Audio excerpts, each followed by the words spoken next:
আমার মায়েরা খেয়াল করে শুনুন, বিশ্বনবী আপনাদের উদ্দেশ্য করে বলেন, আল মারআতু ইযা সাল্লাত খামসাহা ওয়া সামাত শাহরাহা হাফিজাত ফুরুজাহা আতাআত বা'লাহা ফালতাদখুল মিন আইয়ি আবওয়াবিল জান্নাতি শাআত।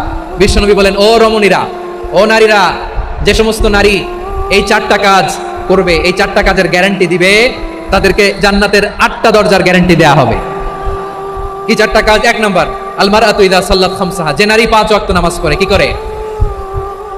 জেলা স্টেডিয়ামে অবস্থানরত আমার নারীরা, বোনেরা, বিশ্বনবী আপনাদেরকে 4টা কাজের কথা বলেছেন, খুব বেশি না। 4টা করলে 8 জান্নাতের দরজা সব খোলা। কোনটা দিয়ে যাবেন? যেটা দিয়ে মনে চায়। 1 নাম্বার 5 ওয়াক্ত নামাজ। আমার বোনেরা জোহরের নামাজ পড়তে পড়তে এটা আসরে নিয়ে যায়, আসর পড়তে পড়তে এটা মাগরিবে নিয়ে যায়। এরকম আসরে নাই? লালমনিরহাটে হয়তো নাই। আমার বোনেরা এটা করবেন না। ইন্নাস সালাতা কানাত আলাল মুমিনিনা কিতাবাম মাওকুতা, সময় মতো পড়বেন। সামাত শাহরা, রমাদানের রোজাগুলো রাখবেন। হাফিজাত ফুরুজাহা, যে নারী তার চরিত্রকে হেফাজত করে, তার প্রাইভেট হেফাজত করে, তার লজ্জাস্থান হেফাজত করে। ও মায়েরা, আপনার এই গর্ভ যে কত দামি আপনি জানেন না।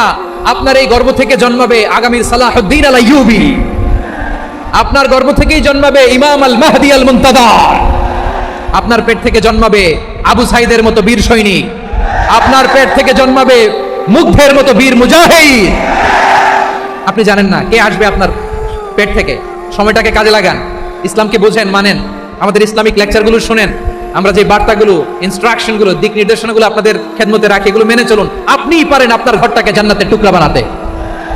একটা family, it's a very big institution and you are the MD, the managing director of this institution. চিল্লায় বলেন ঠিক কিনা?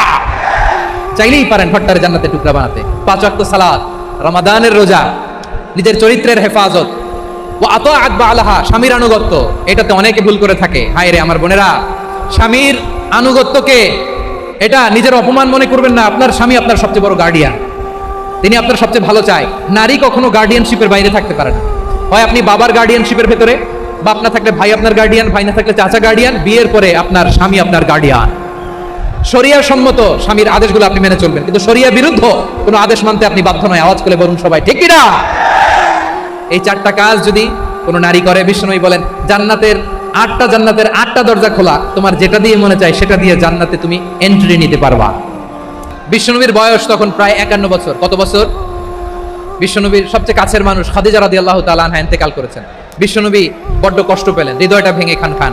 যিনি ঘরের ভেতরে বিশ্বনবীকে সান্ত্বনা দিতেন, ভালোবাসা দিতেন, বাইরে গেলে কুরাইশরা বকাঝকা করে, অত্যাচার করে, কিন্তু আম্মাজান খাদিজা রাদিয়াল্লাহু তাআলা আনহা ঘরটারে এমন শান্তির নীড় বানায় রেখেছেন, এই ঘরের ভিতরে ঢুকলে বিশ্বনবীর কলিজাটা ঠান্ডা হয়ে যেত।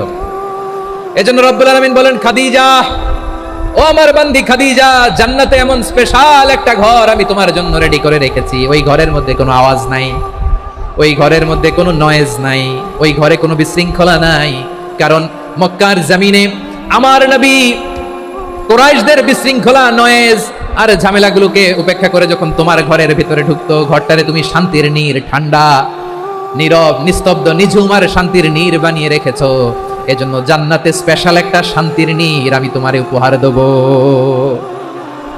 ওই প্রিয়তমা স্ত্রী খাদিজা ইন্তেকাল করলেন, বিশ্বনবী হৃদয় ভেঙে খান। আবার ওনার চাচা আবু তালেব ইন্তেকাল করলেন, যিনি পলিটিক্যাল শেল্টার দিতেন নবীকে। কে দিতেন? আবু তালেবের ভয়ে, বিশ্বনবীর এই চাচার ভয়ে কোনো মুশরিক নবীর গায়ে হাত দেওয়ার সাহস পায় নাই। এখন স্ত্রীও নাই, চাচাও নাই, নবীকে আশ্রয় দেওয়ার কেউ নাই। নবীর চারদিকে অন্ধকার। নবী এখন কই যাবেন? আমার পেয়ারা নবী নতুন স্টেশন খুঁজতেছেন, নতুন দাওয়াতি প্ল্যাটফর্ম খুঁজতেছেন। তিনি যায়েদ বিন হারেসা রাদিয়াল্লাহু তাআলা আনহুকে নিয়ে মক্কার পাশের একটা নেইবরিং সিটি তায়েফে চলে গেলেন। কোথায় চলে গেলেন? লালমনিরহাটের ভাইয়ের আওয়াজ করে বলেন, কোথায় গেলেন? তায়েফে চলে গেলেন দিনের দাওয়াত দেওয়ার জন্য। কি দেওয়ার জন্য? নাকি জমি কিনতে গেছিলেন? জমি কিনতে, দুনিয়ার যশ খ্যাতির জন্য, নিজের কোনো লাভের জন্য? তায়েফবাসীদেরকে জাহান্নামের আগুন থেকে বাঁচানোর জন্য। আওয়াজ করে বলতে হবে ঠিক কিনা?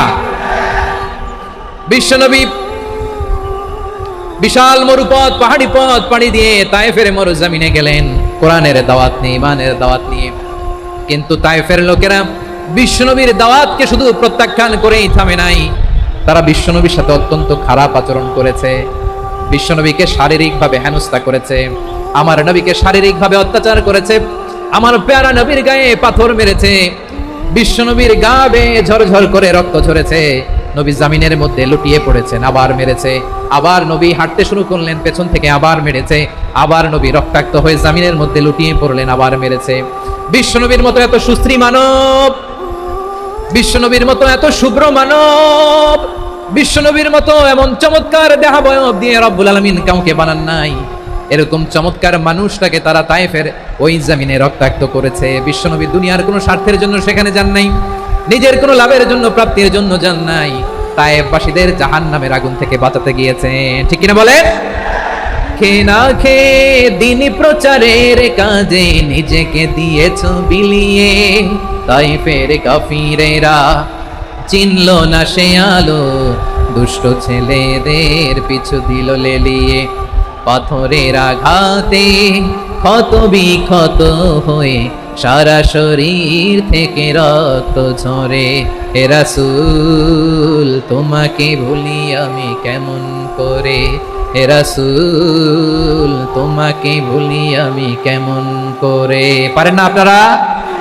ধরুন আমার সাথে। হাজার ব্যথা বেদনার পরে ফিরে আসনি তুমি আপন ঘরে, দিনের আলো তুমি ছড়িয়ে দিতে চলে গেলে মদিনায় মক্কা ছেড়ে। হে রাসূল তোমাকে ভুলি আমি কেমন করে, হে রাসূল তোমাকে ভুলি আমি কেমন করে। ঠিক কিনা বলে? প্রিয় ভাইরা, তায়েফের ছেলেরা নবীকে রক্তাক্ত করলো। আমার নবী কই যাবে? কই যাবে? মক্কায় জায়গা নাই, তায়েফে জায়গা নাই। তায়েফ থেকে ভারাক্রান্ত মন নিয়ে আমার নবী মক্কায় ফিরে আসলেন। বিশ্ব নবী মক্কায় ঢুকতে পারেন না। মক্কার মরুভূমির দিকে তাকিয়ে, উপত্যকার দিকে তাকিয়ে বিশ্বনবী ধা ধা করে কাঁদেন, ঝরঝর করে। নবীর চেহারা মোবারক থেকে চোখের পানিগুলো বেয়ে বেয়ে পড়ে। আমার জন্মস্থান, আমার শৈশব, কৈশোর, যৌবন কেটেছে এই মক্কায়, আমার এলাকায় আমি ঢুকতে পারি না। বিশ্বনবী মক্কার অনতি দূরে দাঁড়িয়ে জায়েদকে পাঠালেন, জায়েদ যাও দেখো কেউ আমাকে সাপোর্ট করার মতো আছে কিনা, যাও অমুকের কাছে যাও। জায়েদ গেলেন, তারাও প্রত্যাখ্যান করে ফিরিয়ে দেয়। বিশ্বনবী বললেন যাও অমুক লোকের কাছে যাও, তিনিও প্রত্যাখ্যান করে ফিরিয়ে দিলেন। কেউ বিশ্বনবীকে আশ্রয় দিতে রাজি হয় না। নিজ জন্মভূমিতে বিতাড়িত বিশ্বনবী, সর্বশেষ বিশ্বনবী বললেন যাও মুতঈম ইবনে আদির ঘরে যাও। মুতঈম ইবনে আদি মুশরিক, তার কাছে যাও। গেলেন, মুতঈম ইবনে আদি রাজি হয়ে গেল। সুবহানাল্লাহ বলেন। দেখেন, অনেক বিপদের সময়ও আমি নিজে সাক্ষী, সামাজিকভাবে, রাজনৈতিকভাবে কত ঝঞ্ঝা, কত ষড়যন্ত্র, কত কনস্পাইরেসি পারি দিয়ে আমাদেরকে সামনে এগিয়ে যেতে হয়। এই শত্রুদের ভেতরেও একজনকে দাঁড় করিয়ে দেয় যে আল্লাহর কোরআনের জন্য রেডি হয়ে যায়। করেন সুবহানাল্লাহ।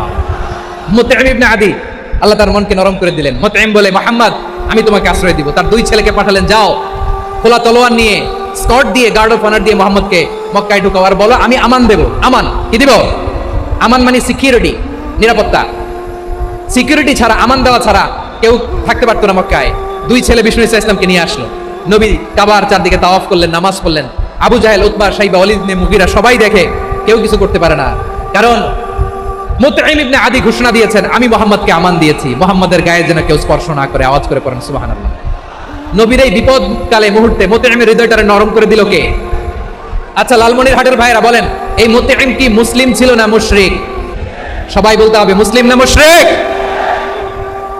তাহলে মুশরিকের কাছ থেকে নবী পলিটিক্যাল অ্যাসাইলাম, আধুনিক রাষ্ট্রবিজ্ঞানের ভাষায় পলিটিক্যাল অ্যাসাইলাম যেটাকে বলে, রাজনৈতিক আশ্রয়, ওনার আমান বা নিরাপত্তার এই ঘোষণায় তিনি মক্কায় ঢুকলেন। যতদিন নিরাপত্তা ছিলেন। মুতঈম যখন মারা গেল, বিষ্ণু ইসলাম হিজরত করে মদিনায় চলে গেলেন। সুবহানাল্লাহ। কিন্তু মুতঈম যে বিশ্বনবীর উপকার করছে এটা বিশ্বনবী ভুলে নাই।